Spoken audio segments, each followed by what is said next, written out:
Hello everybody, Ben here, and today's How to Build a Model Railway, part 9. And today I'm going to be showing you how to make a field similar to the one I built not too long ago with the field with the working signal. That's the field that I've got there, and I'm going to be doing the field next to it there. Now the base I'm using for my field is just some newspaper stuck down with some PVA glue. You could use something like foam or polystyrene or anything like that, but for this small field it just works easily when being cheap and relatively easy, just ripping up some paper and gluing it down. To represent grass, I'm going to be using this Gauge Master roll of grass. It comes on a bigger roll, as you can see here, as a sort of cardboard backing. I bought this I think for £15 at a show. They last for quite a while, I find. You could use something like static grass, but I found this is cheaper and simpler and easy to use. And I do think these are absolutely massive because I can't get all of it quite in frame, as you can see. It is really big, so these do last quite a long time.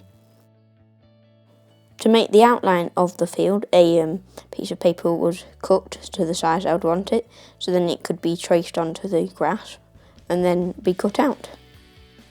The grass was then stuck down with PVA glue, and here you can see it here. It's all being properly glued down. You can see there's a bit of a flap there, and that's eventually going to be cut off, but it just makes it easy to actually stick it.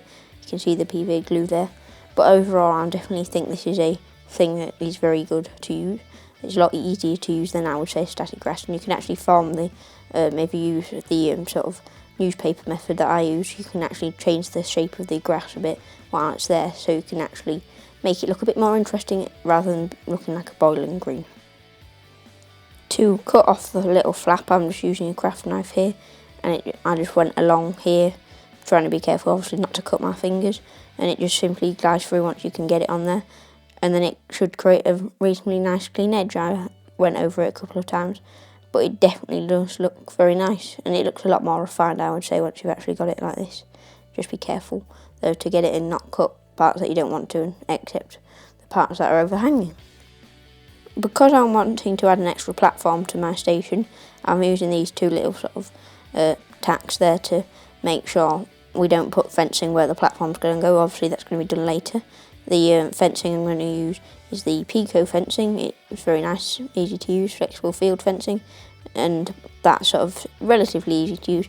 You just assemble it up into pieces like this, and then you put it into the field. I drilled some holes with a screwdriver and then put a drop of PVA glue in each of the holes, and then slowly added them along the field in various places until it was all done and surrounded the field in the places I want to, as you can see here through all these images.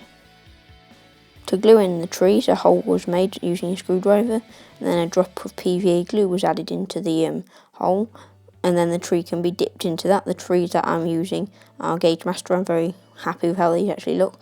And once you just actually press it in there, it sticks in there and doesn't come out, and is very easy to sort of do. You can see there a few trees added, and then for the bushes as well, it's the same process of just squirting down a load of PVA glue and then just adding a bush there to where you want it. These are backment ones, I think, and then there are a few scattered all over the place there. To make the path here, as you can see, I scraped away sort of the grass to reveal the cardboard below with a craft knife, and then using a brown felt tip pen I just drew along this sort of gap where the cardboard was to make it look somewhat like mud or walked on. Obviously I don't actually have any brown paint at the moment. I'm wanting to get some soon, so I'll have a go at actually painting on some proper brown paint then, but then it should look a lot better. But I'm pleased with how the path actually looks. For the scatter, I am using the Gauge Master Spring Green scatter, which comes in a bag, and then I'm also using the Gauge Master Meadow Green scatter. These are both mixed together and then sprinkled onto the field. I made a little sort of shield there, made out of paper, to then spray it, the hairspray. That's what I use to stick it down. It's relatively easy to use. You just mask it, then spray a bit away, about 30 centimetres, enough to sort of all stick it down, let it dry for say half an hour, and then you've got all the fibre stuck down without it sort of being all over the place and just easy to use. It makes it look a bit better rather than looking flattened like a bowling green compared to somebody's garden.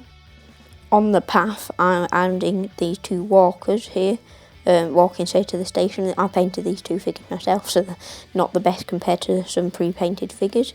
The drop of super glue was added, and then they sort of feet, because they come on a little base. These I think they're model scene pre-unpainted figures, and then the second one was added there as well, and I think these look very nice. For some cows in the field, I'm using these Pecco model scene cows. I have 6 in a box, and I've got 2 boxes, and then the feet were dipped in PVA glue, and then they were just added to the layout. I think it looks very nice. It looks very nice with the trains running in the background, and it complements the other field very nicely. I definitely like how it looks, and I'm very pleased with overall how this product looks. I think it's turned out very well, and the field is very detailed, and I hope yours, if you follow this process like I have done, it turns out good too. I hope you enjoyed this video by me. Please like and subscribe, and leave a comment down below with some video ideas or feedback. Thanks for watching. Goodbye.